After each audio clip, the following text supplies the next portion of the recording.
Here, let me get the sign-in sheet. I just need H. Okay.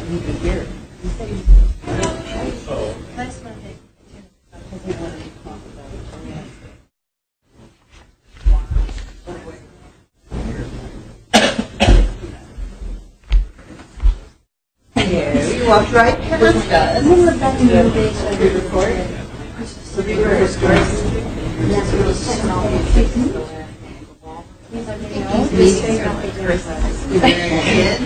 Maybe a couple of hours ago. You must have had terrible Christmas. I did. So we're still.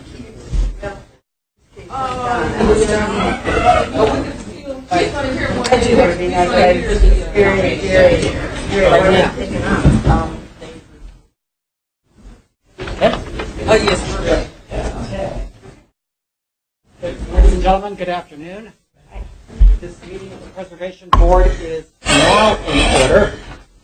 I'm going to forego the usual sorts of here's how we start the meeting stuff to hear the Century Electric Boundary Complex nomination map. If the applicant is here, let's do it.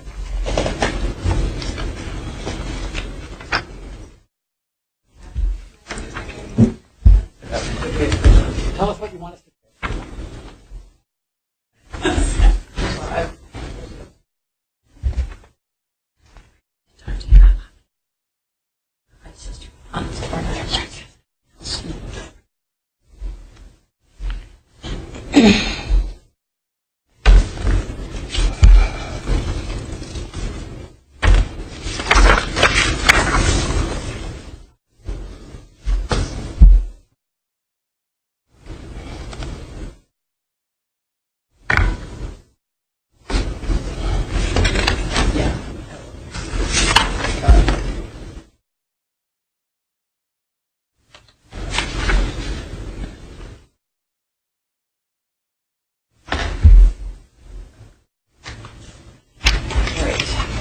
Century Electric Boundary Complex is eligible for listing on the National Register of Historic Places under Criterion A, an area of industry both as a manufacturing site and as a processing site. This is the building on Forest Park. And this is a site plan showing property. You can see it's a property. The originally purchased in 1926 by Century Electric development on the site continued for 25 years and resulted in 3 main structures. These masonry structures are industrial in character. The main boundary building retains some outstanding architectural details, and the complex also retains some of its industrial equipment. The site served as an electric motor foundry and complex from 1929 to 1956. Century Electric was one of the top St. Louis companies in the electrical manufacturing industry and differed from the competitors by building dedicated facilities for the foundry and manufacturing functions separate from the headquarters. The Cultural Resource Office concurs that the complex of buildings is eligible for listing in the National Register under Criterion A. Is the preparer present? Questions for the preparer?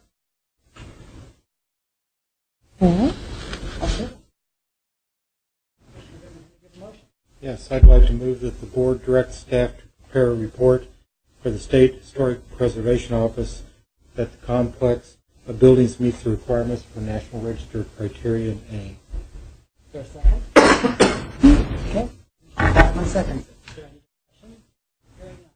All those in favor of the motion signify by saying aye. Aye. Opposed? Okay, the motion passes. Even without cost, you may proceed. Commissioners, let's try a roll. Let me see who's here. If I can find my roll sheet.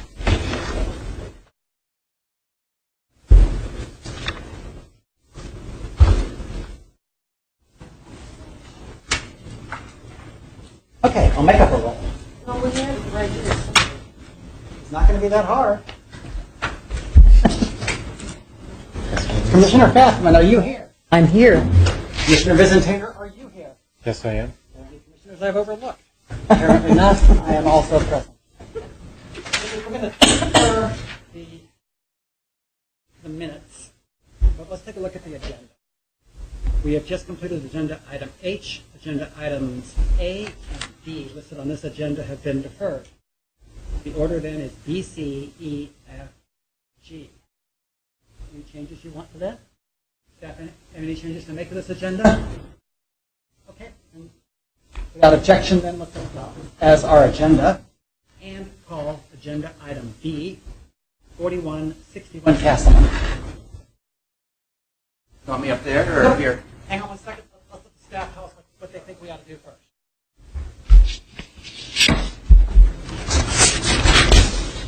Okay, I'm Jan Cameron from the Cultural Resources Office. And this is a preliminary review application to alter the entrance of this, which was once a two-family and is currently a single-family conversion, in the Shaw Neighborhood Historic District.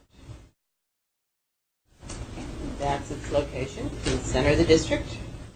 And this is a detail of the front. You can see currently there are two doors, and the original entry has been slightly altered, but sustains most of its original trim, which was never very elaborate.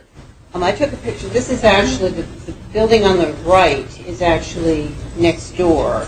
The buildings are identical, and I just took that picture because you have a better view of what's actually in the entry reveal, which is a wainscot with panels, and then a beadboard above that. So the proposal is primarily to construct a porch. The house never had a porch, as the recessed entry would show you. The porch design is entirely in character with other porches on the block. It's just that this house and the house next door never had such a porch.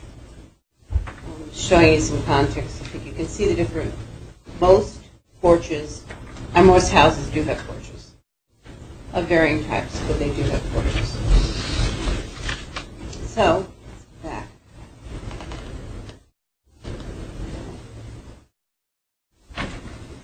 The reason it's before the board is that it violates the historic district standards in two ways. One is it's constructing a porch, which was never there, and two, it alters an existing opening. We have always required that two families, even when they're converted to single families, or four families when they're converted to townhouses, retain the original entry of two doors so that the historic appearance of the building doesn't change. So while the design of the porch is perfectly appropriate as a porch in Shaw, there are these two issues that contravene the standards. So the staff has to recommend denial on this because it is not in compliance with the standards. Questions? I have a question. With those that have porches, what kind of door arrangements do they have? Well, they would have had something similar like this, but they would not have had a recess. So the doors would be just slightly set back from the plane of the facade, and then the porch would be outside.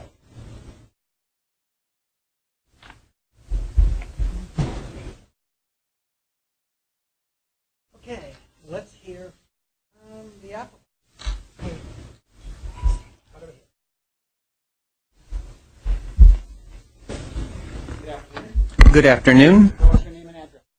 My name is Robert Geyer. I'm the homeowner of 4161 Castleman. What would you like us to do? Well, I would prefer a preliminary approval for the porch.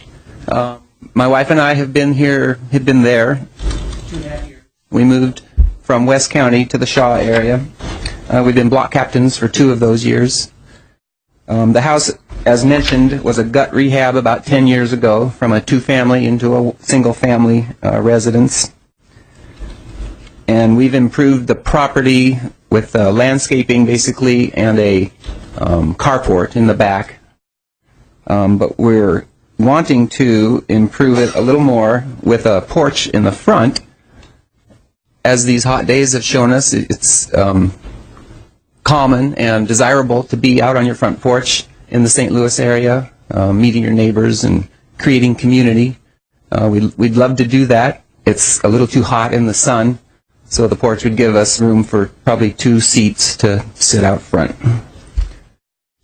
And the roof, as sketched by Heine, I believe, architects, is compatible with all the porches. Not most of the houses, but every house has a porch in this block, except for the house next to us, which has been abandoned and is just a boarded up crack house. It's been there for 5 years, so it's hard to compare us to that one. We believe it's compatible with the existing design and scale of the current structures, which are the words from the Ordinance 57-986, Section 6D. And not to pick nits, but actually it's, when you say that the porches and windows should be maintained in their original form, that's architectural details on existing structures. Architectural details on existing structures, such as columns, porches, should be maintained in their original form. There is no porch on there, so this would be a new construction, and it does meet the requirements for a new construction.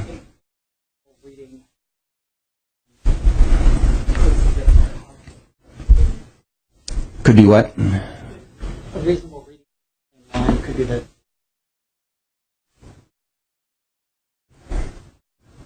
A reasonable reading of the line could also be that it's a new construction. That's my point. And as such, it does meet the character and design and scale of the neighborhood. So, that's all I have. Thank you. Do you have any questions for me?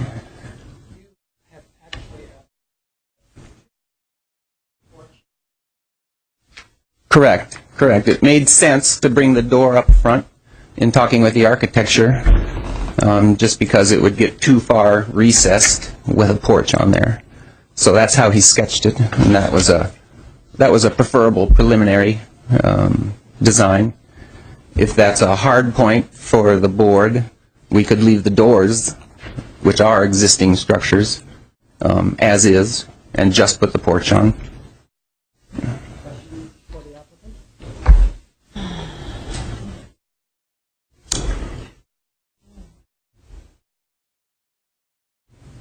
Thank you.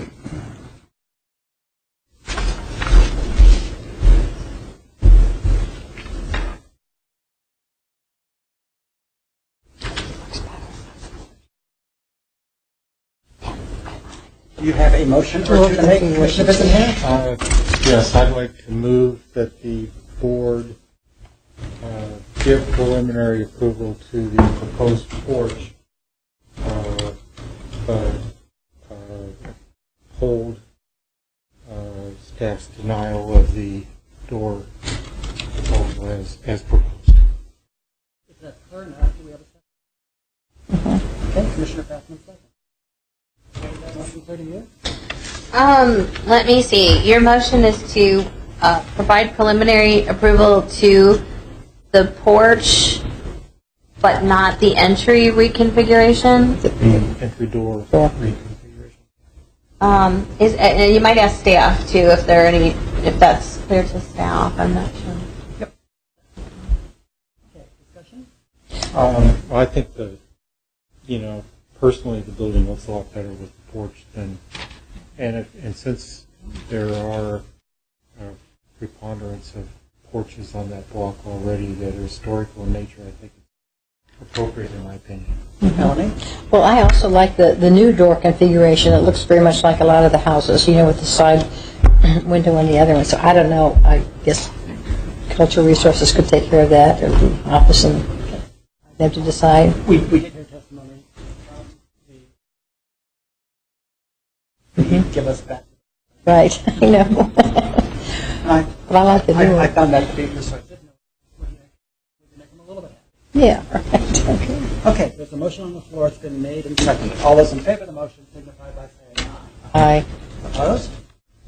Okay.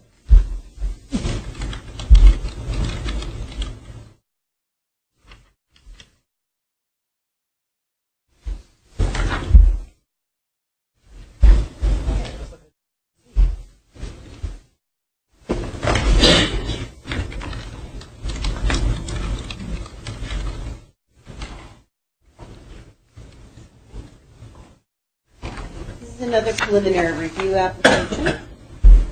This time to construct a detached single-family house on this vacant lot in the 5700 block of McPherson Avenue in the Skinger de Bolivar Historic District. There's the block. This is another shot from slightly east. So you see it's a very narrow lot. And this is the proposed elevation. You can see that it maintains the building line and complies with most of the historic district requirements. The exterior materials have not been entirely decided upon. The existing bay may be designed differently. However, the brick does go across the entire front facade and returns the appropriate distance on both side elevations, although the side elevations will not be very visible. And there it is in the streetscape. So you can see that it matches. This particular block of McPherson has an awful lot of new construction within it. Most of them are historic replica housing. So the staff is recommending approval. Questions for Jan? I do have one question. The front elevation showing the new construction shows a 6-panel door. Would there be any 6-panel doors in that area? Not necessarily, unless it's a classic revival building. As I said, this is a very early, it's actually a modular house. So they had a certain lag in ordering. So they asked us if they could get it in on this agenda. So there's a lot of small details that haven't been nailed down yet. Mm-hmm. But I should have mentioned when I recommended approval that it should be subject to the staff working out exterior materials and details with the applicants. For instance, the material around the windows, the 3 windows on the Yes. left-hand side, yes. Mm-hmm. Yes, sir. Oh, here they are. Questions for the Johnsons? Would you like to say anything? Melanie, you have a motion. Yes, I do. I move that the board, Preservation Board grant preliminary approval to this proposal with the condition that the final design details and materials be reviewed and approved by the Cultural Resources. Second. Okay, is there discussion? Nice neighborhood. Okay, commissioners, all those in favor of the motion signify by saying aye. Aye. Opposed? Motion carries. Thank you. Okay, commissioners, let's look at agenda item.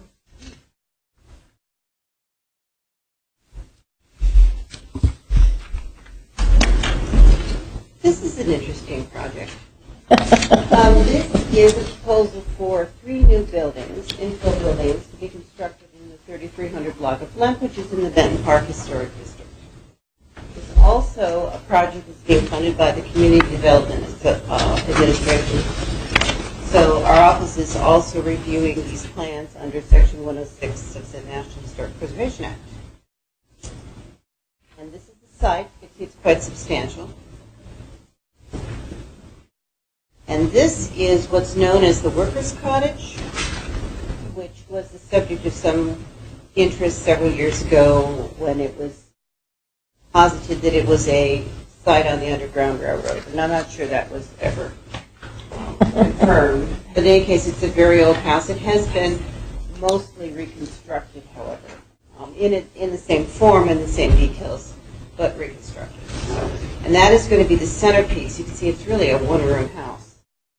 Centerpiece of the design, and here are the 3 proposed buildings. Now, 3310, which is on the left, there was a house there that was intended to be rehabilitated as part of this project and sustained a major fire. So we lost that one, and this new proposal will replace it.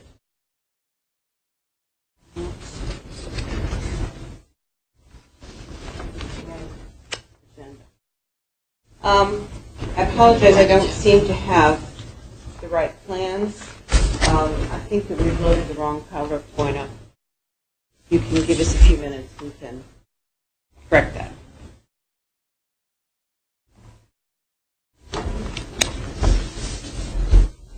Darn, isn't that cute?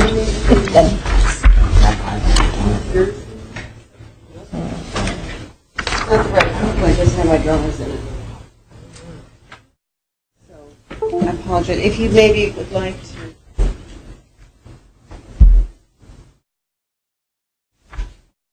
Would like to take with now, maybe? If you'd like to take with now, because it's going to take me a few minutes to get this. We're going to take just a couple of minutes and fix our tech.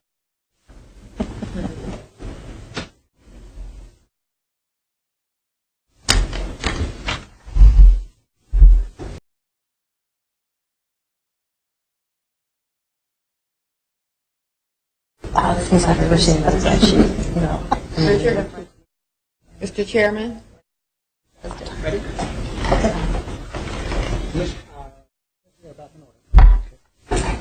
Apologize for that snafu. This is a tape showing the three houses. One will be a two-story single-family. One will be the rehabilitation of the little house I showed you previously with an addition. And the other will be an attached two-family. I don't know if you can see, well, you'll see it better here in a second. That's the one that's replacing the one that we lost due to fire. The proposal is for the addition to the small house to be clad in panels of an appropriate color. That is to distinguish it from the historic house that it's attached to. Yeah. And there is a hyphen in there that's further visually separates it. A proposed two-family on the right will be sided. Now, most of the buildings in Benton Park have brick. However, there are examples of some sided houses. Very quickly, the context of the block, starting on the north end. And that's the site. Continuing on, see there's a sided example. 2 doors down from the ones proposed. And very quickly, the opposite. So there's a diversity of massing and scale on the block. And the staff is recommending approval, subject to final design, review, and exterior materials by the Cultural Resources staff. Questions for Jen? Have we had any neighborhood? I have not heard from the neighborhood.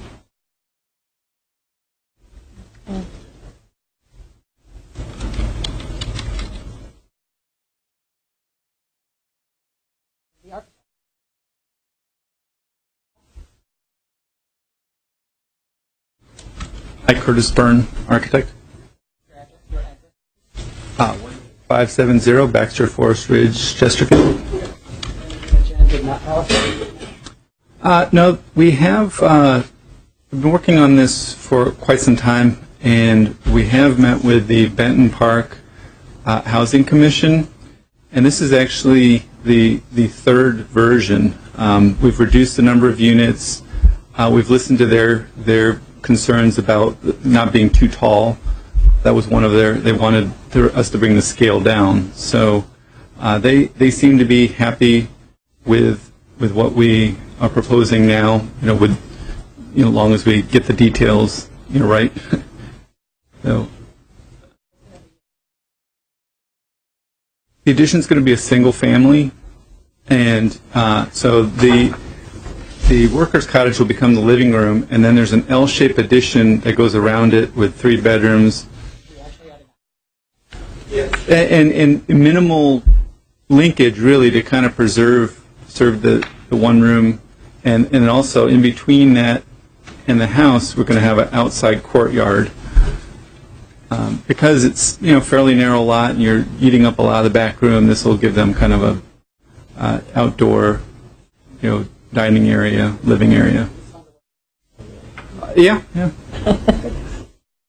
Questions, commissioners? Thank you. Hoffman, have you got a motion? I do. I move that the Preservation Board grant preliminary approval for the new construction with the stipulation that final drawings, materials, and colors be reviewed and approved by the Cultural Resources Office. Second. Discussion? Good plan. Been made and seconded. All those in favor?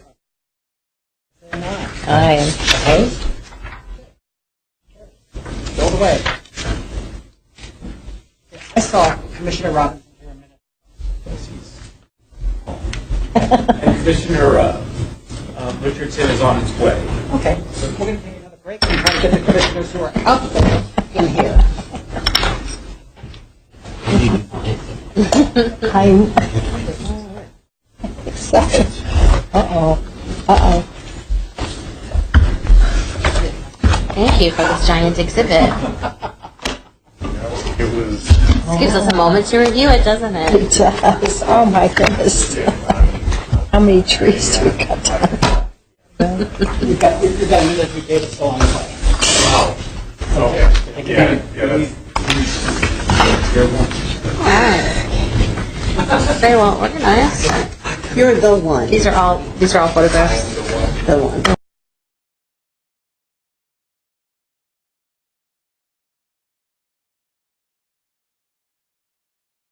Oh, here, quite a few slides. Number of other who need a lot of workers' compensation. Okay, ladies and gentlemen, we have the roll call here. Commissioner Robinson, are you present? Yes. Commissioner Richardson, are you present? Have established a quorum. We will now convene ourselves as an administrative board to hear the first one of which, agenda item F.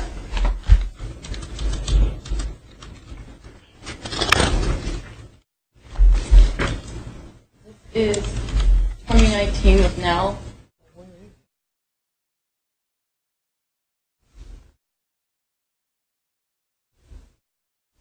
And this is an application to retain an existing side porch and deck that was constructed without a permit. The owner was notified that a permit was required and she applied in June. The application was denied as the porch and deck do not meet the Benton Park Historic District standards. This is front of, let me enter into this record.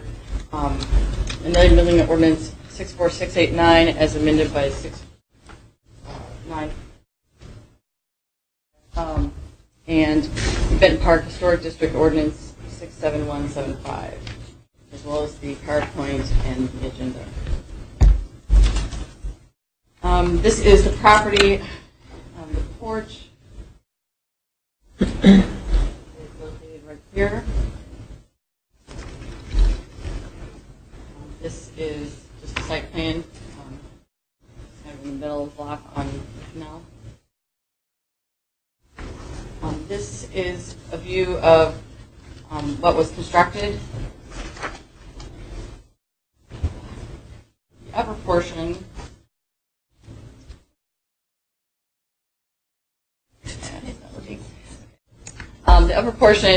is the porch that was, there was an existing porch at that location, pretty much similar to what is existing now. When they rebuilt that, they also constructed a lower portion of deck on the side of it. This is the view from east on now.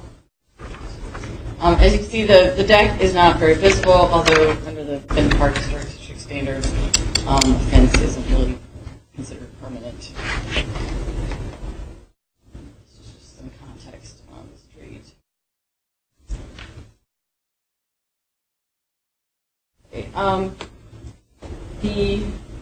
the porch is in the same location. The handrails and structure are not based on a model example. In addition, the deck is not allowed, it's not at the rear of the building, which is the only place on its side public facade that a deck is allowed under historic district standards. And it also, the handrail used on the portion deck do not conform to the historic district standard as contemporary design. And they are stained, but not stained, opaque stain. Visible porches are required to be either painted or have an opaque stain. The main issue is the deck. In addition, the handrail on the porch and just the basic design of the porch. If we had seen it before coming for a permit, we would have made some changes to the detailing of the porch to make it look more historic. In addition to just the handrails. Okay, any questions? Graduation Cultural Resource Office recommends that you hold the staff denial as the porch and deck do not comply with the park.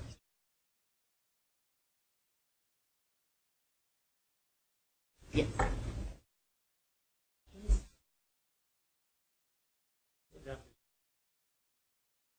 It's a side yard wider than, more than 15 feet between buildings.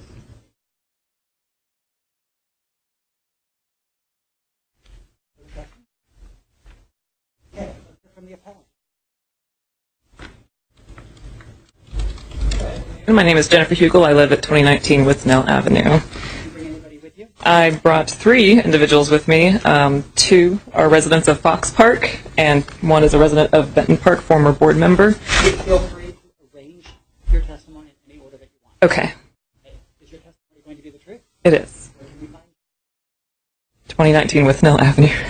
Okay. I did, this is my first one, so I apologize. I did bring some printouts of the original deck, and I could pass those up if I may approach. Okay.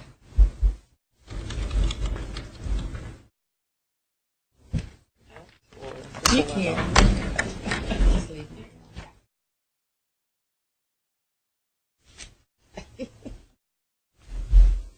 It's only a 10-page PDF, don't worry. Mostly photos. So,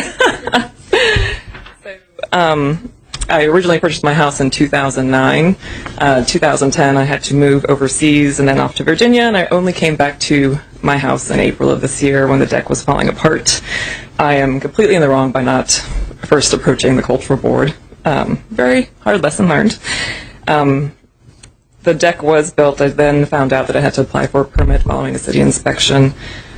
Photos of the deck, the original deck, show that it is in the same shape and style. The original deck was a flat railing cap with exposed external balusters. According to the Benton Park Code 5.1, materials distinctive and architectural features shouldn't be changes to them should be avoided when possible. The addition of the lower deck was mostly just to increase living space. The original 8-foot deck was good for a grill and a chair, but it's not really a great outdoor living space. So an additional 8x16 was added. The size of the yard is roughly 6,700 square feet. The addition of the lower deck decreased it by 128 square feet. So very minimal in my interpretation. According to Benton Park Code 206.0, under the comment section, it states while low decks were historically rare. Low decks were historically rare. However, they have become an integral part of modern urban living. In terms of, again, the addition of my deck, Benton Park Code 206.3 states that decks, whether constructed at semi-public facade at the rear of a building or a private facade, must not be visually dominant because of the mass, scale, or topology of the land. I think the addition of 128 square feet shows that it is not dominant visually in that yard space. I've included some panoramics of the neighborhood. My estimate is that probably 10 of my neighbors can view my deck from the rear facing to the northeast. One of the buildings is currently uninhabited. I understand my negligence in this matter, and I'm willing to make alterations. I just ask not to lose the space of my added deck. That's all I have. Any questions? Commissioners on this side? If I may add, I'm sorry, but the rise from the street to the 6-foot privacy fence is a 5-foot rise before you hit the 6-foot privacy fence, just to reiterate that you can't see it from the front of the house. So you own that whole lot? Yes, it was originally 2019 and 2013, and I had 2013 incorporated. So in 2009, I built the 6-foot privacy fence to include replacing my neighbor, their fence to the right, and graded all of the old, reseeded.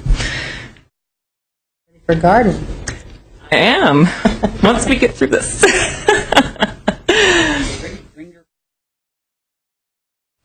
I'll ask them if they would like to offer any information, or you don't have to. So, Brandy. Okay.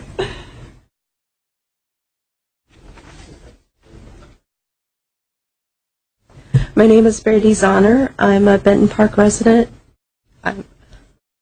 Yes. My name is Brandy Zahner. I'm a Benton Park resident. I live at 3333 Illinois Avenue. I've lived there for 11 years. I've been a Benton Park Neighborhood Association member, and I've served on the executive board. I just wanted to say you can't really see the deck from the street, and I don't think it distracts from the historic character of the street. And I support the deck. So. Yes, if we get it approved. So. Thank you. Okay, thanks.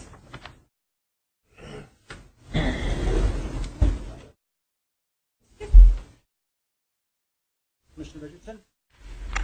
I was curious, so you said you were willing to make alterations. Yes, I understand that the code now calls for a Soulard style cap and railing. I would like to reiterate that the original deck was a flat railing and exposed external balusters, so I am willing to make alterations, though, if that's what you deem.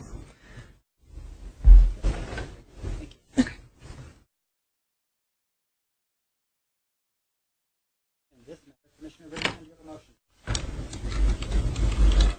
Yes, I move that we overrule the directors and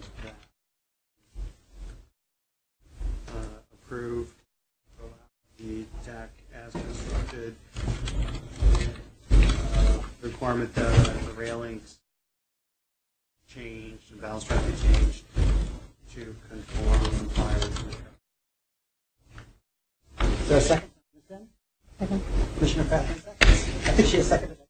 When she didn't make the motion. Good discussion. Commissioner Richardson? I think because there was a deck here already, that she would be able to maintain that and allow this reconstructed deck.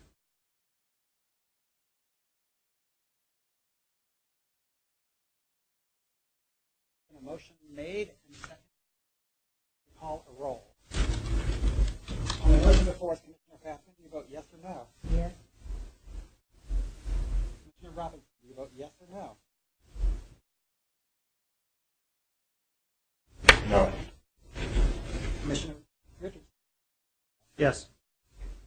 Commissioner Visentini, do you vote yes? Yes. That is 3 yeses and no. The director's denial is overturned.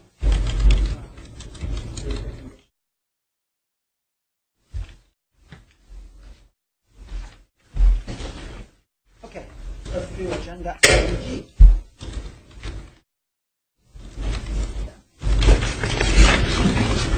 When you're passing out invitations to parties. Right, we love parties. Okay,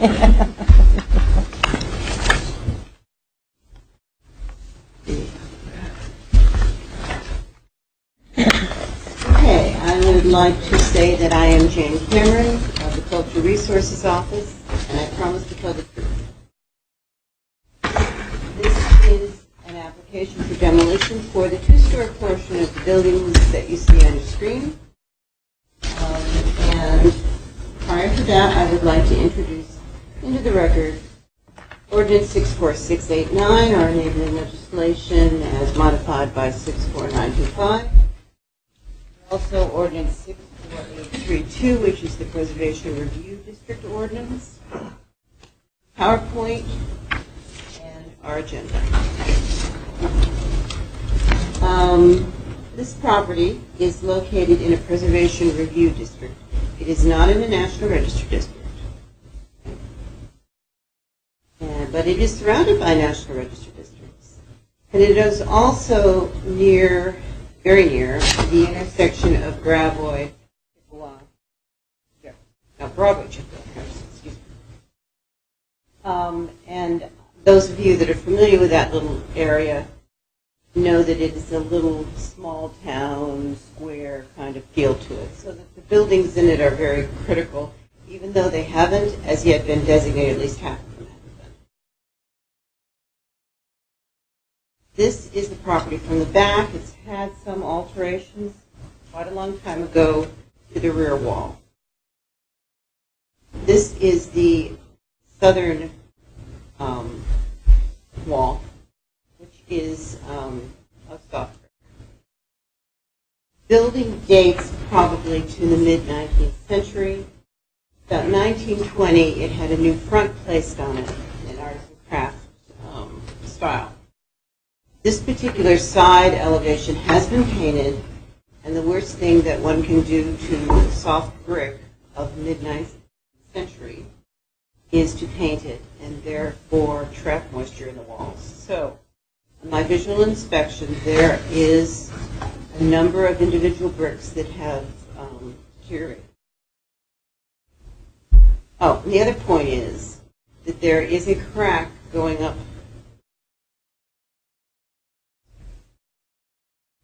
Crack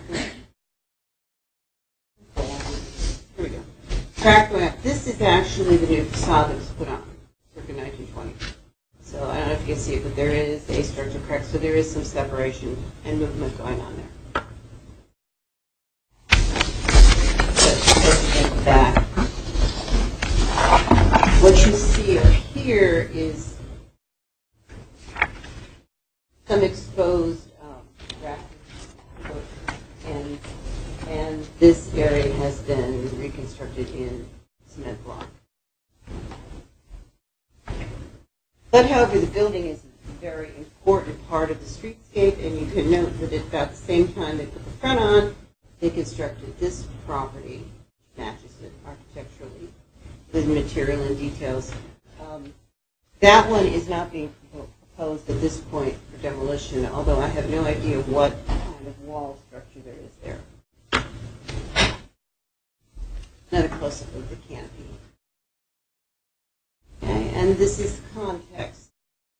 This is going north along Broadway.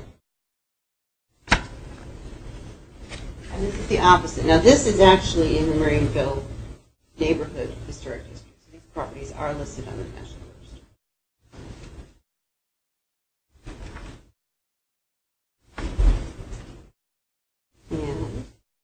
And we're looking north. You see the building in the center of the screen. The loss of the building will certainly contribute to opening up the corner further. Of course, will have a negative impact on the block front.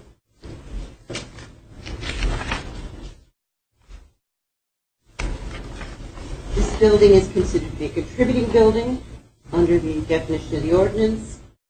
It is considered to be sound also under the definition of the ordinance in that it will support its own self for a minimum of 6 months.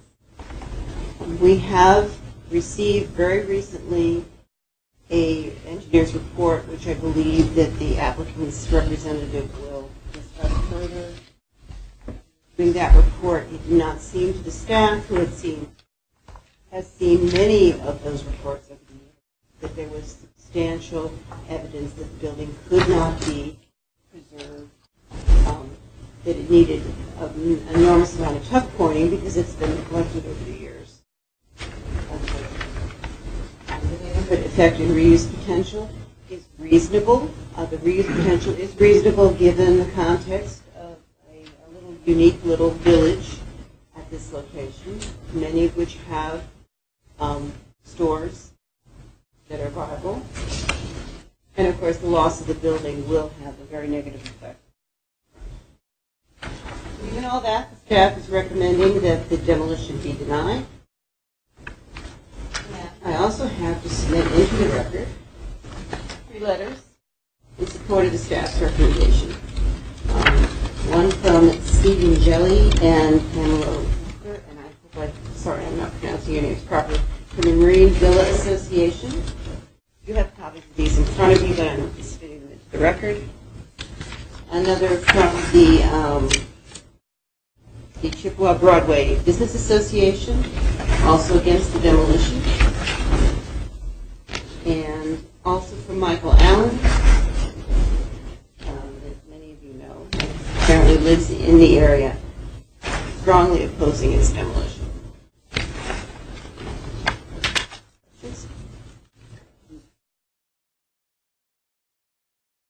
So, okay, the report that doesn't really address it. It does not. And then, so one of the criteria under condition C condition 2, supposed to be attached to the building. Opposed to, you said during the slideshow. That's true. I don't know whether it has an independent wall or not. It is of later date than this building. But it would have a wall. Certainly. And then under condition for soundness, you talked about the later condition. Is that? Can you go back to what are you referring to there? Originally, this was a federal style building. Whether it had a storefront or not, of course, I can't tell you at this point. But what I'm referring to is this facade. So, the side, you can see the form of the building is a federal style, which would date it to mid-19th.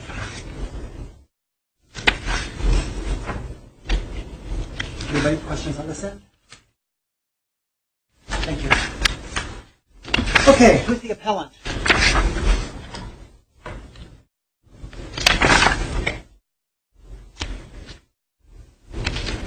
Did you bring people with you? I did. Arrange the order of the people. Thank you. Thank you, Mr. Commissioner and members of the board. My name is David Sweeney. I'm an attorney with Lathrop & Gage. I'm here on behalf of the appellant, JVH Properties, LLC. I'm really going to let them speak, the owners, as well as Mike Mahaney, who is the registered professional engineer who did the inspection. I will not. Well, you never know. It will. Thank you. Jill Vaughn, who is with JVH Properties, will speak first, and followed by her brother, Kurt Hevenstreet, who's with JVH Properties as well as Champion Scale. And then we'll have Mike Mahaney come up, who took the pictures and did the inspection before you. I will point out on page 3, he does say that the building's unsound and unsafe. In case there's further questions in regards to that, he can answer those as well. So first up would be Jill Vaughn.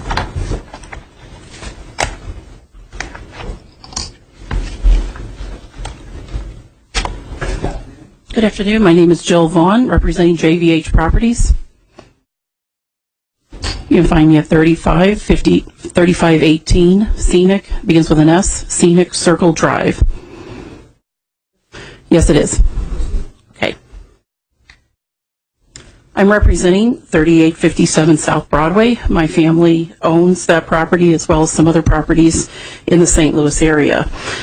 We have been in what is now the 20th Ward since 1929, owning property, so we have a long tenure of paying city taxes and being an active resident. We purchased that building in 1978. It was a group of buildings. There was a grocery store there and a liquor store. The building you're looking at was a liquor store. I don't think that was its original intention, but it was modified to a liquor store. Contrary to a couple of things on the building is used for storage, or was until recently. Over the past 6 years, we have put around $20,000 into that building. You can see it has a brand new roof on it. We've tuck pointed it several times. I did hear, what you said about painting. We only painted at the advice of the tuck pointer, who said that the building needed to be sealed because it had soft brick. So that's why we painted the building. We did that because the elements, with that standing wall was taking quite a beating. This last year, especially when we had all the rain in December, we remember all the flooding, it really the building really took quite a beating, and that's when we started to see some of the most wall separation. Adjacent to the building is a grass lot. We are not the owners of that lot. That lot is owned by a group that represents the hospital, St. Alexius Brothers, so we do not own that lot. I've tried for years to buy the lot, but they are not interested in selling. They own some property behind us, so we're kind of virtually a little bit landlocked there. We're not here because we hate city buildings or anything else. We would love to stay here. Our tenant is Champion Scale. They would like to continue doing business. Champion Scale employs 15 people, paying city earnings tax. We pay city sales tax as well as real estate tax.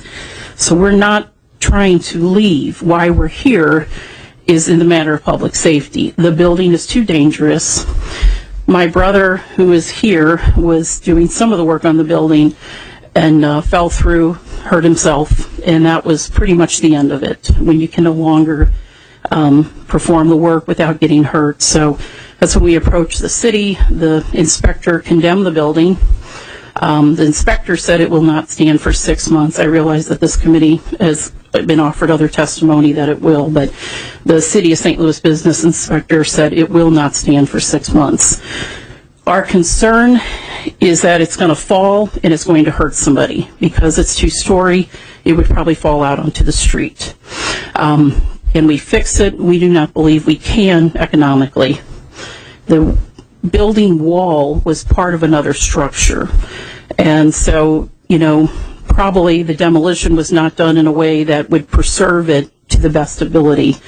And that was many years ago. Again, that wasn't our building to demolish. The other people who demolished that building probably did that damage. So, with the amount of money we've sank into it already, with the fact that it has caused an accident already, we have to do something now because it's very dangerous. Just a few facts. I know we've been a little bit. We did reach out to our alderwoman. We didn't get a response back, and that may be in dispute with the alderwoman. But after that, we kind of saw that there was a lot of Facebook activity condemning us, so we thought it best not to approach that because there's a lot of facts or a lot of innuendos and rumors going around that simply aren't true. We have no plans for that site other than to make it green space because we don't plan to use it for parking or for anything else. Probably just put some grass on it, put some plants or flowers, but we don't have any other use for it. We didn't plan any other use because, again, like I said, the concern now is how dangerous it is. We don't go into the building anymore at the advice of the building inspector, and we just want to get it down before somebody does get hurt. And it would just, again, it would be economically unfeasible to try and repair that building. Do you have questions for me? No, but there's a condemned sign, I think, on one of the pictures that shows the building is condemned. No, do you have that, David? I think it's in the package.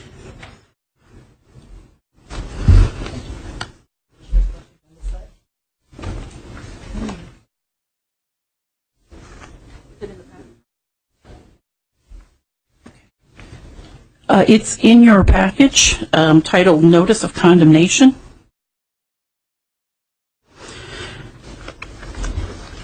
Revealed that the structure and our premises are in a condition which endangers the health and our lives and our safety and welfare of persons or property, and further that they cannot be made reasonably safe without the repair or demolition and removal of the above referenced property. And it goes on for there. I won't read it all, I believe. Inspector Fred Buckley, yes. We have paperwork saying that, yes.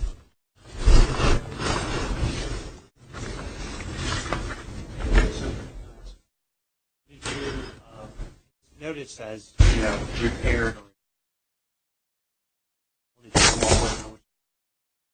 Yes, and our engineer can speak to some of that, but just some initial repairs he can talk to just to stabilize it. But upwards costs that we've received are around $200,000 plus. So you got this notice on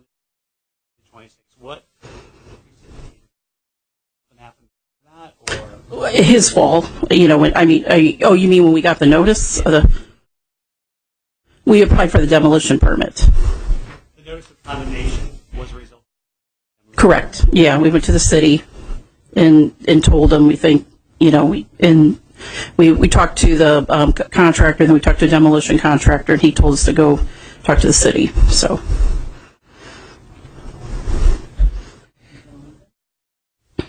So the rest of these buildings just to the right of the picture, they're all being used now? It's Yes. still there? Yeah.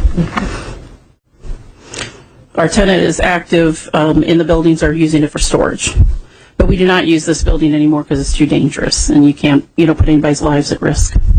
But the building you want to demolish, not the other buildings? Correct.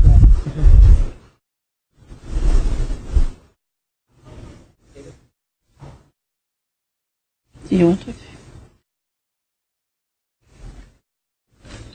He gets a little bit nervous, so.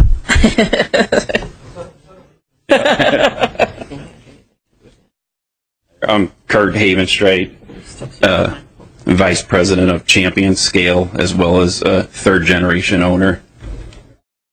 My home address is 4819 Daneberry Drive. And, yes. Basically, I'm here on Champion Scale's behalf. We are the occupant in the building. Even looking at the pictures, I know there's whether or not the building was maintained or that. This structure, the roof does not leak. That most of the damage you're seeing was from, there's like termite damage. I mean, extensive termite damage. And that when it was used last occupants had like temporary walls and structures that were stacked with old newspapers to act as insulation for the alcohol and the liquor that was stored there. But the structure, you know, it wasn't the type of building. You know, we had storage in there. You know, we might have sent somebody in there, went in there, you know, once every couple months. It wasn't a day-to-day use. I can tell you, there's no plumbing or no electric or anything like that in the building since I can remember. So the previous owners, like I said, it operated as the liquor store, which is the one story next to it was an old grocery store. But that's the structures that we see. But to say the roof on that structure and on the awnings, you know, I've probably spent in excess of $20,000 in the last 6 years or so. The wall, the exterior wall, that south wall was tuck pointed about 6 or 8 years ago, and then I actually had to have the interior of the front wall tuck pointed, not the exterior, the interior, because the damage to the building. But that's all I have to say.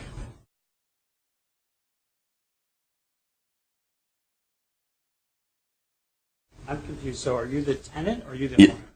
I'm both. Okay. Yeah. So as owner, you guys Yes. And so you've never used it during that time, or? It's for strictly for storage. And the Champions, is that in the story part then? Yes. Yeah. We actually have. I think it's like the street addresses are probably like 38. Or like our business address is 3849. That's like where the offices are. And then we bought the grocery store and that for storage space. And then the garage space. And then the end building is where we stored. We rent scales. So when they're not out on rentals, they would be stored in the older buildings. And so if you tear down the one-story building is going to exist. and you use that for storage now? Yes. Yeah. Yes. Yeah. That one. Everything appears to be, I mean, as good as can be. But yeah. All right.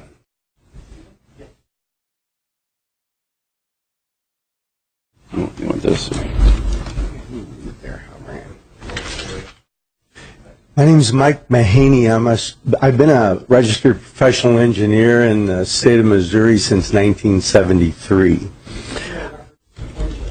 My address, I am the president of Special Inspections and Design. Our address is 16624 Old Chesterfield Road in Chesterfield, Missouri. The whole truth and nothing but the truth. Thank you. So, I've been doing this a long, long time, folks. 5 years of my career, I worked for St. Louis County Parks and Recreation, restoring old historic buildings. We've moved a lot of the old historic structures that you see at Faust Park. We renovated those. I got to tell you that 95% of the time, I am the advocate of saving the building. I've saved a lot of them in St. Louis County and the city. And unfortunately, with the subject building here, there is, I see no possible way of economically restoring that building. Here's the problem.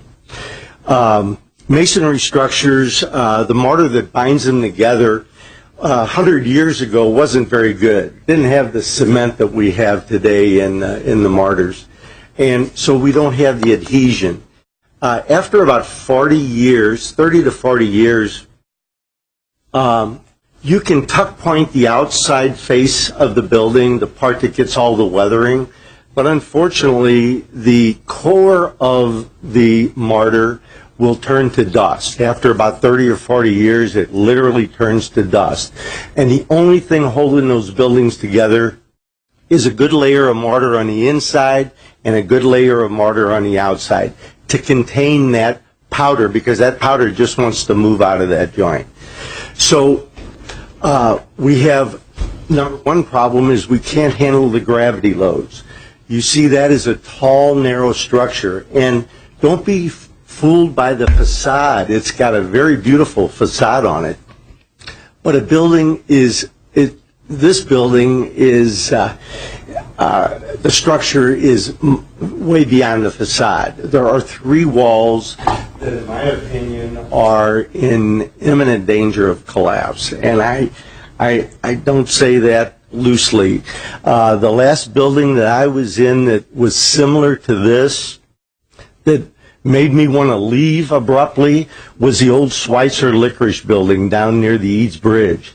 And I got out of that one, and 2 months later, a windstorm blew it over.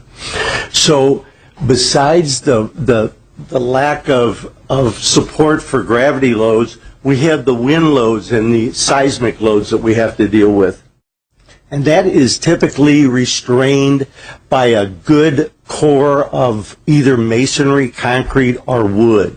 In this case, the wood, the floor joists and the roof rafters are pocketed into the masonry. And when you put that pocket into the masonry, you lose that little bit of continuity that you get. Today we reinforce our masonry, both horizontally and vertically, and we do it with steel. We do it with rebar vertically, reinforcing steel. Horizontally, we do it with wire fabric. But every 16-inch layer is reinforced horizontally. Now, if you look close at those photographs, you'll see that the facade that we spoke about that was rehabbed back in the 1920s, it was not laced into the sidewalls. Typically, you want to lace brick joints, right, so that you've got a good bind on each one of them. And that little bit of lateral resistance we get when we lace them like that is not evident here. They've got, you can see every corner is split vertically. And if these old buildings that we have around this city and in many cities, you know, their strength is in the corner construction. If you lace the bricks together well in the corners, you can get that structure to last a pretty long time. These were not constructed that way. I see a lot of vertical cracks that aren't even splitting the soft brick. So on the interior, the part of the floor that Kurt fell through, it seems that we have no lateral stability to keep those walls from teetering. You folks are familiar with star ties. In the city, we see a lot of steel star ties at the second floor level and at the roof level. If those are maintained, those really hold those buildings together well. We have no star ties. Actually, the building that was demoed to the south of this subject structure was probably demoed improperly. Normally, we would leave that, when you've got two abutting walls like that, we would try to leave those walls as long as they're bound together. We'd try to, if it was a 2 brick width wall, we would try to bring in 4 bricks to maintain that wall if the adjoining building is demolished. So if you look at the photos also, there's a lot of patchwork, a lot of patch quilt work, especially on the west side. The west side is where all the weather comes, the wind, the rain, the ice and snow, everything pushes on the west side. Those pockets that you see exposed on the outside are perforations in the brick. So any structural stability that may be there is interrupted by these pockets that go from one end to the other. So as a result, we get a lot of buckling in the wall and what have you. I fear for people using the sidewalk in this area. My report recommends that we shut that sidewalk down, that the city put barricades or whatever it takes to shut that sidewalk down. Again, the facade looks good, but there's no structure to hold it up. Do you have any questions for me? Tony?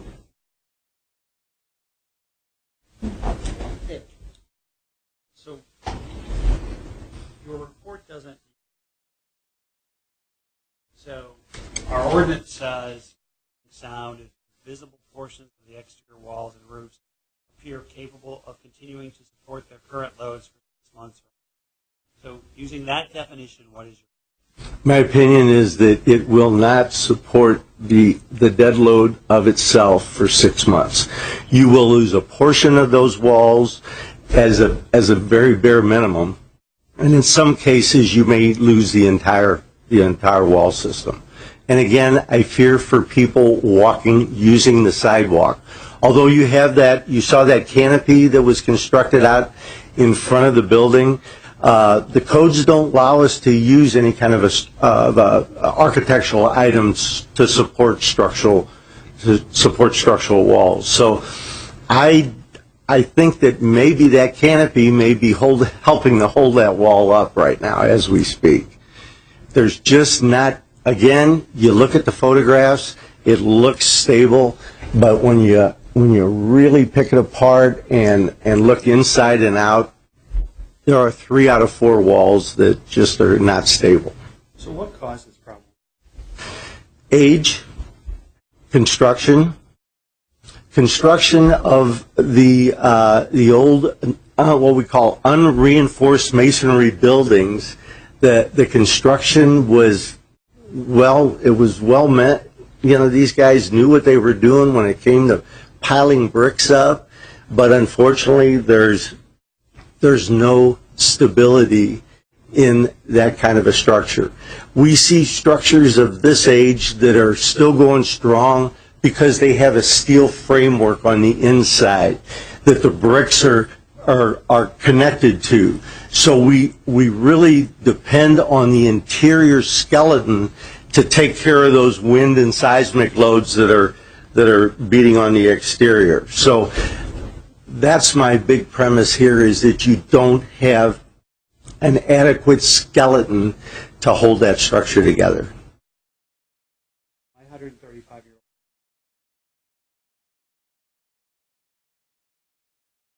mortar too. So should I be moving out? Well, you know, you're probably tuck pointing it on a regular basis or not. Well, no, I didn't say that. Tuck pointing will add to the life of the structure, but tuck pointing will only hold that powder in for so long. Eventually, with with enough moisture intrusion and ice and snow expansion contraction, you're going to lose that mortar and the structure is no longer sound. And your pockets in your house, I would guess are still connected to the floor joists. Those floor joists pocketed into that wall are taking the place of those star ties that we see throughout the city. Okay? Your floor joists are pocketed into the wall and they're still there. These are not. These have been, were part of the adjacent structure and they've been removed.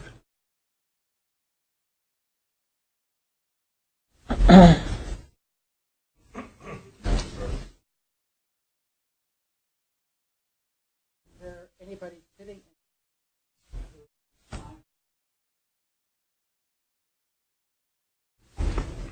in position?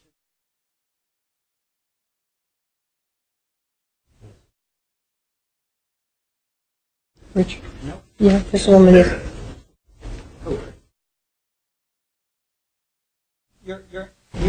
You are in support of the director's denial. I'm a mistake. It's truly no sign. That should have been out here. Now, testimony in support of the director's denial. Pam, do you want to start? Only because I know it's going. Yeah, exactly. Thank you. My name is Pamela Wooker.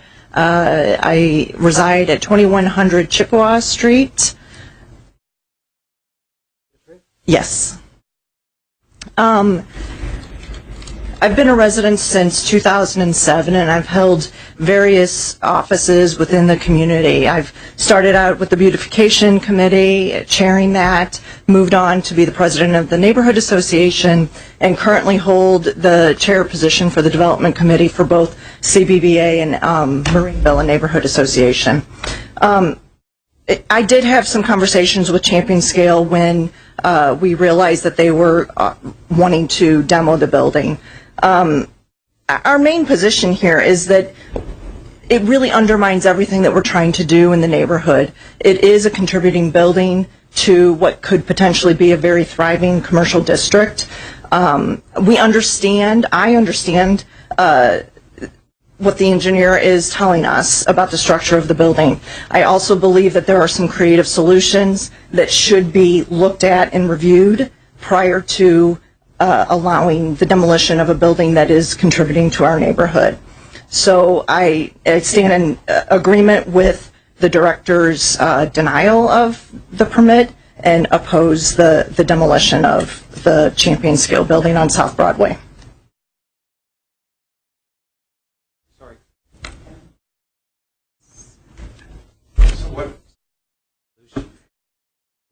Well, I think that you could potentially try to save the facade of the building, create something that will stabilize the facade, understanding that the south side is crumbling. I've seen walls be rebuilt so that they become stable again. But even if they intend to use the backyard of the building and still own the property, you could create some sort of structure that would support the facade even if the actual building was no longer existing. So either rebuild the wall or create something that gives us the illusion of the streetscape, and that at a later date somebody could come back and build a building behind that facade. Thank you. Any other questions? Good. Thanks. Robert.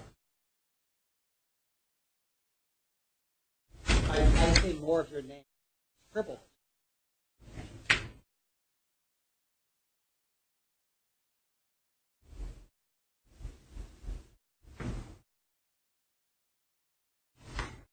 I live at 3841 South Broadway.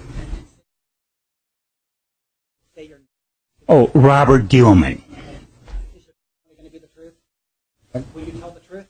Oh, yes. That's why I tell the truth. Yes. Yes. I'm here today, too, is that the I live in was built in 1873. And that's what it looked like now. When this picture shows in 1870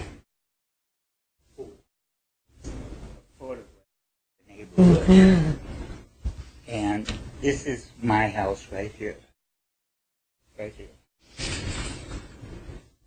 And this is the way the neighborhood looked. And of course the church burned down and now it's what do you call it? But here are all the other buildings. This one was torn down for Mizraenis. And he was just appliance. And I've restored this house. I mean, really restored. And not only did that, I saved 2 buildings across the street. I at Betty Moore's house and Roseanne home, which is a federal, and it's older than this building that they want to tear down.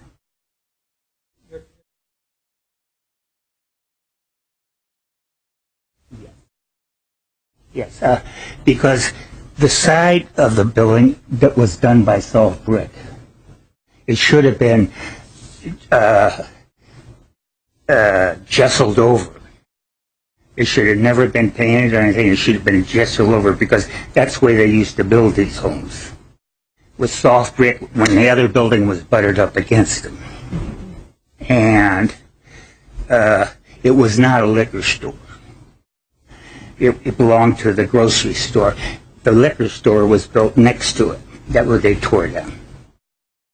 Because I lived there since 71. And I try to save the neighborhood as much as I can, and of course I've lost a few, but I gained a lot. And the old firehouse by marching around with a sign because they wanted to tear that down. And I really have, deep affection for this neighborhood. I really do. And we have people coming in, they want to tear this down, they want to tear that. They wanted to tear my house down too, halfway, and make some kind of a, I don't know, resale shop or something. I don't know about it. But I wouldn't sell it. I just said, no, I will not sell it if you're going to do that. And I worked hard to bring up the neighborhood. And this building they were talking about, they want to tear it down, that's where they used to store the weights. And I need 1,000-pound weights, which are about 14 or 15 of them. And then they have all the 100-pound weights. They were stored up there. In the building, the back part where they tore down. And they moved them down next to my building in Mizraenis, which is right on the property line, which I've been fighting for 10 years because a lawsuit against them for damaging my house, which my basement looked like that wall that you saw, and cracks in my house. And it was never cracks or the foundation bad until they started the weights there. So I won. I won my case. And now I got to put my building back together. They took 40-some years of my life and screwed it up. I mean, they really did. So, yeah. Any questions? Yeah, so I really hope that you see in your heart, that we really care about our neighborhood. Thank you.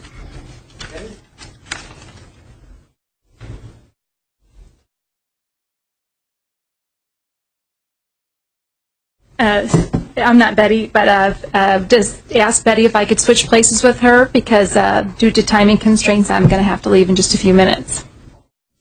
Thank you so much, Mr. Chairman and Commissioners. I do swear to tell the truth. My name is Kara Spencer, and I'm the alderman of the 20th Ward. I also do have some letters I'd like to submit to the board, if that would be okay.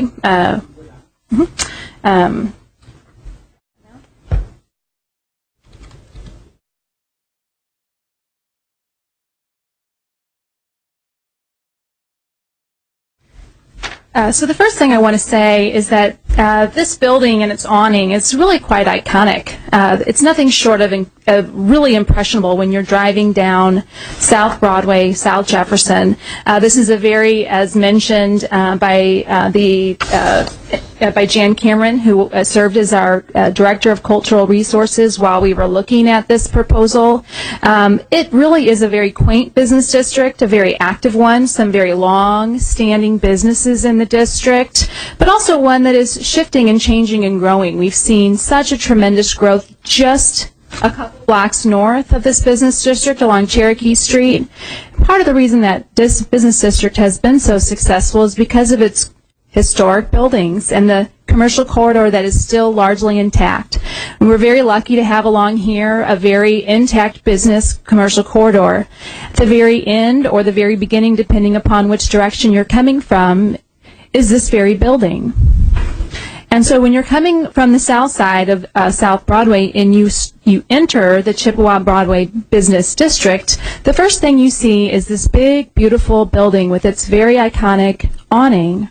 It's a very impressionable entrance to the business district, and one that I think was mentioned earlier. When the neighborhood caught wind of the potential demolition, there were quite a few posts on Facebook, not made by me, but made by neighbors, business associations, neighborhood associations, and there was quite a flurry of, I would say, extreme frustration and real disappointment in the thought that this building would just come down.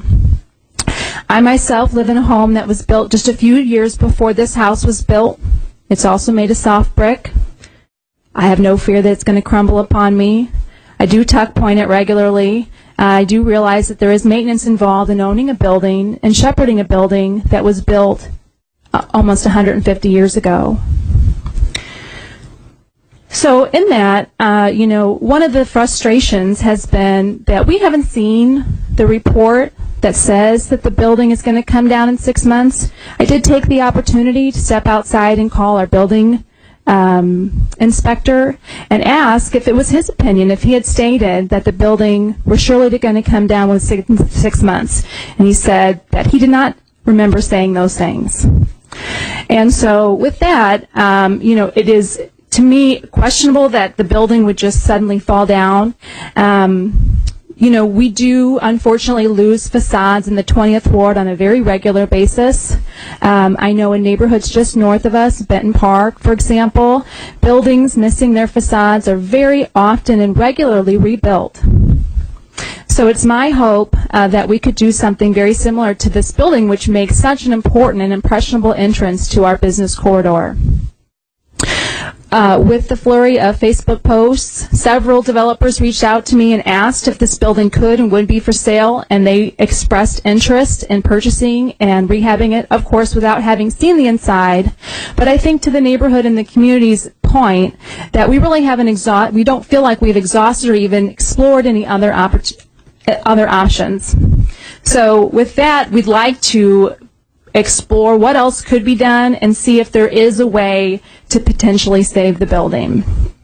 So I've submitted in support of the Neighborhood Association, the Business Association, and many neighbors my current opposition to the demolition of this building.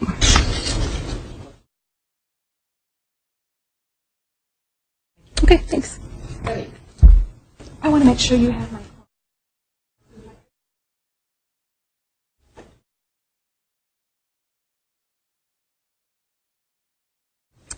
Hi, my name is Betty Moore, and I reside at 3830 South Broadway. I do. Thank you. My husband and I purchased this building. It's a historic storefront It's across the street from the Champion Scale building that we're discussing today. And the reason that we bought this building in 2002 was that we were so enamored with the beautiful landscape and the cityscape that presented with these historic buildings that had survived decades and generations of families who lived and worked in these buildings. We bought our storefront and we operate our Moore Design Group, which is a photography, design, and fine art studio. And like many tenants of these buildings back a century ago, we live above the building. So we are 24/7, 365 days a year committed to the prosperity of this business district and residents, and also to the future. So when we bought our building, we moved in, and kind of quietly, and soon I became friends with Robert Dielman. He walked across the street and told me about how he saved my building from being torn down, even though the building next to it was torn down because there was a crack in it, and the owner didn't want to fix that crack. He tore down an incredibly beautiful building. Right now, I'm grateful because I use it as an incredibly beautiful garden. So there are some pluses to that. But it was really interesting that he introduced me to the Chippewa Broadway Business Association. And it was quite clear to me at that point the stability of the neighborhood was because of the commitment of the businesses that had been there for many, many years. I became friends with the family of the Champion Scale people, learned that Jill Vaughn, she was a former president of the Chippewa Broadway Business Association. Her sister and Kirk's sister became secretary. When I took over as secretary, I also served as the president of the Chippewa Broadway Business Association for 5 years. And Eileen stayed on as secretary. So we worked together to maintain the quality of the business district. And I brought in a banner which speaks to what our business association was about. This is a banner that I designed at the street up down Broadway. And what it says is that working together since 23 to better our business and residential. It speaks to the integrity of businesses that have fought to keep their buildings intact and good stewards of maintenance. So I'm bringing this to you because I just wanted to reinforce that many of us in the district, we have had our ups and downs with folks who have just, for whatever reason, just let their buildings go. And it's really unfortunate because we have supported their businesses, and in particular Champion Scale, they've survived in this community for more than 85 years, could be longer.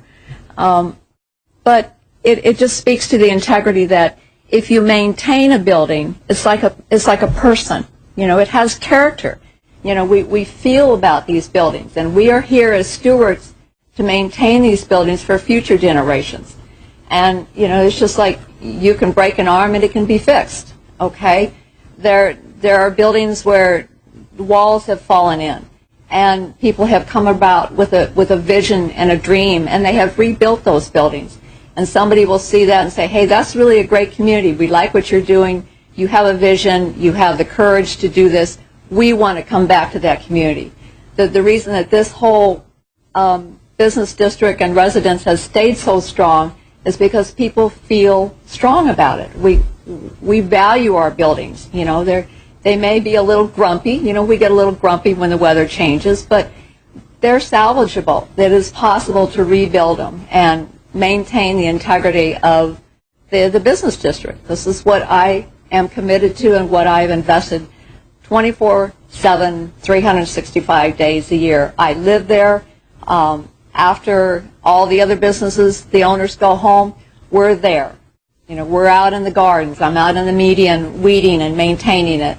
We're visiting with neighbors. How are you doing? How's your business doing? You know, what's going on?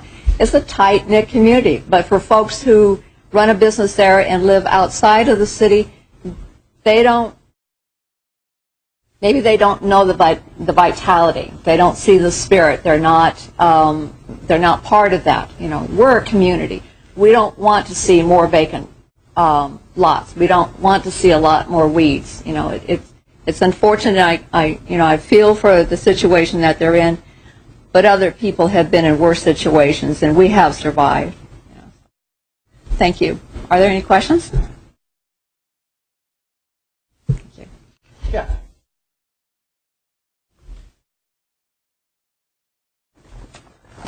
Hello. Whoa.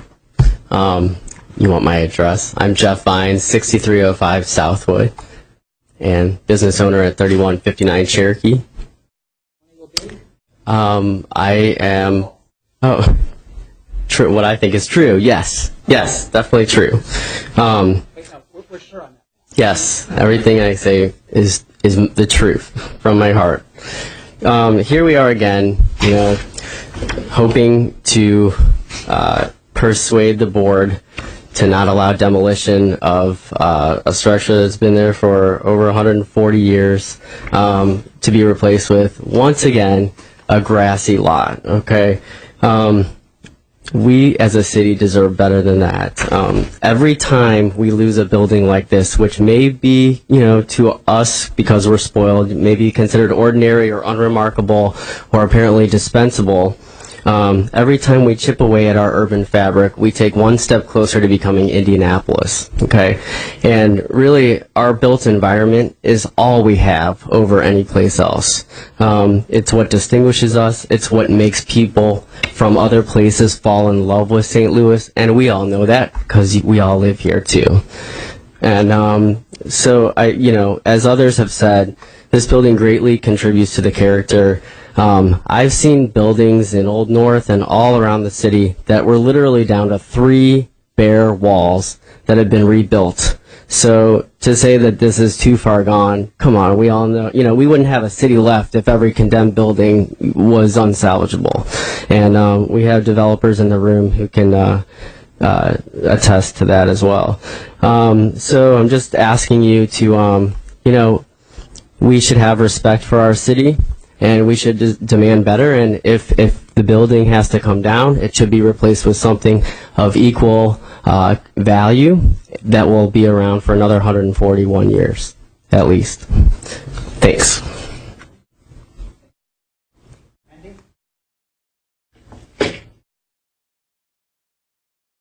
Hi, Randy Vines. The only difference between him and me is my first name is different, except my address is 6115 Washington. I swear to tell the truth. I'm not going to rehash points that have been made other than to say we've all seen once thriving commercial districts all over the city that have been decimated by years of slow decline, disappearing buildings at very key intersections and locations. These buildings, you know, and I do commend Champion Scale for being a longtime dedicated tenant of the building and the neighborhood. But really, the building's been there since 1873. It's not an imminent danger, I don't believe, of falling down in 6 months.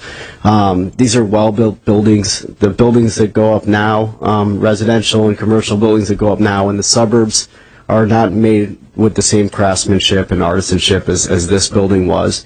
It is my belief that the predicament this building stands in is due to deferred maintenance and neglect.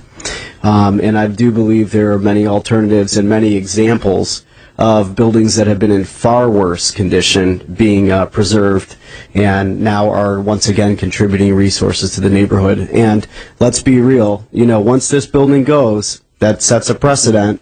It's going to devalue everything around it because nobody wants to be in a neighborhood, you know, that's just pockmarked with vacant lots. And I think we need to be thinking about the bigger picture, not just a singular building or business, but also the context and the urban fabric that makes this city so beautiful and so great and special to us. So I hope that the board does uphold please deny demolition. Thank you.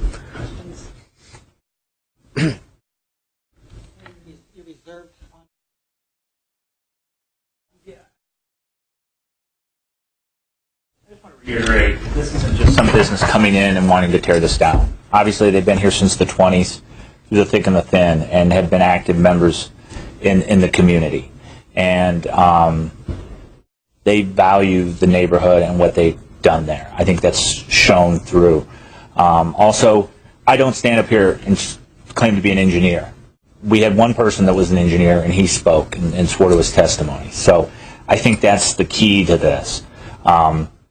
And that's what I defer to as much as anything is the safety issue of the building as a structure as it is.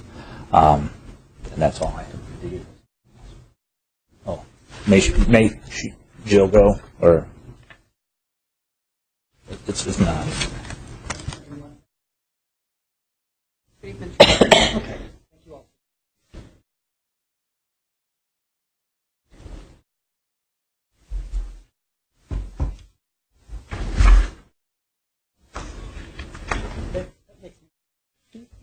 That concludes the testimony. Commissioner Robinson, you have a moment.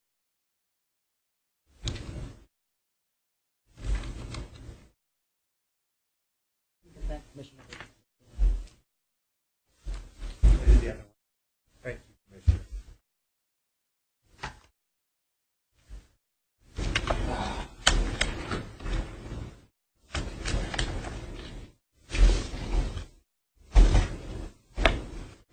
It was a long drive out from Jeffco.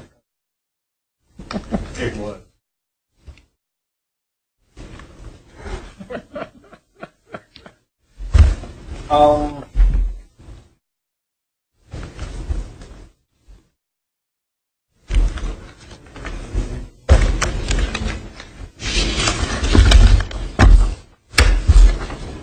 I move that the Preservation Board uphold the Director's denial of the demolition application for 30 South Broadway, and recommend that the appropriate steps be taken to stabilize, preserve.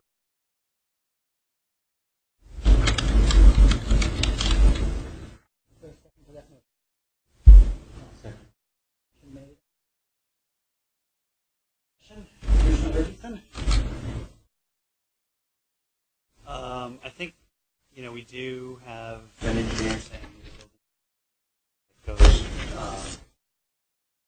preservation. But then we have the problem with the exterior where we have a proposed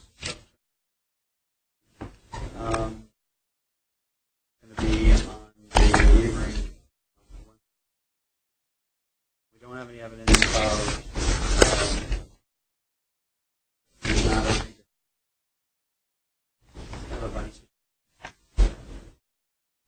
No, I agree with everything we said.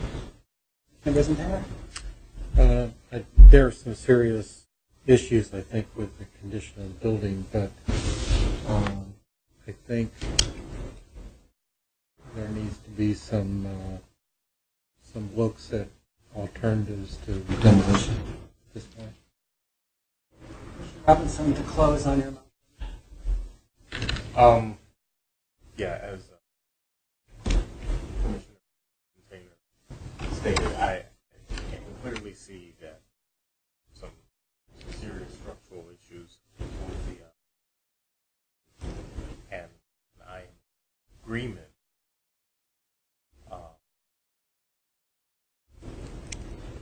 with that and his engineer that because of the way the other building came down, there are exposed joists that are coming through this facade. And because of that, yeah, there is.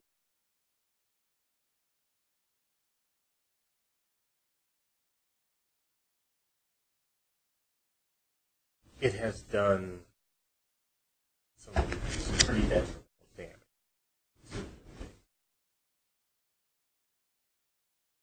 Said that, I also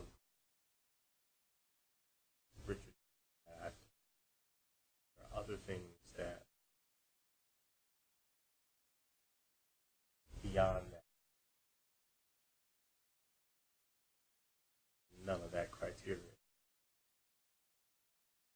Do believe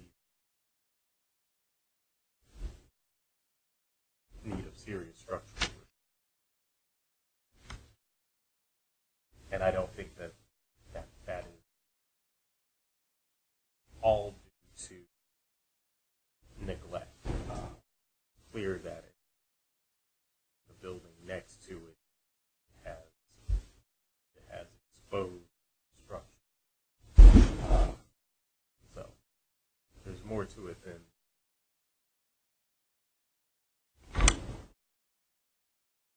A motion on the floor that Commissioner Vincent, yes or no on that motion? yes.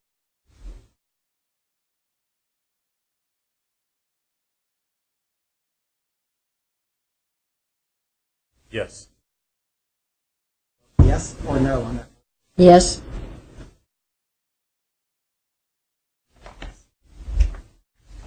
Commissioners? Yeah, thank you very much. One bit of business. Any commissioner now present? We approved the Second. July or the June? Sorry. June. June.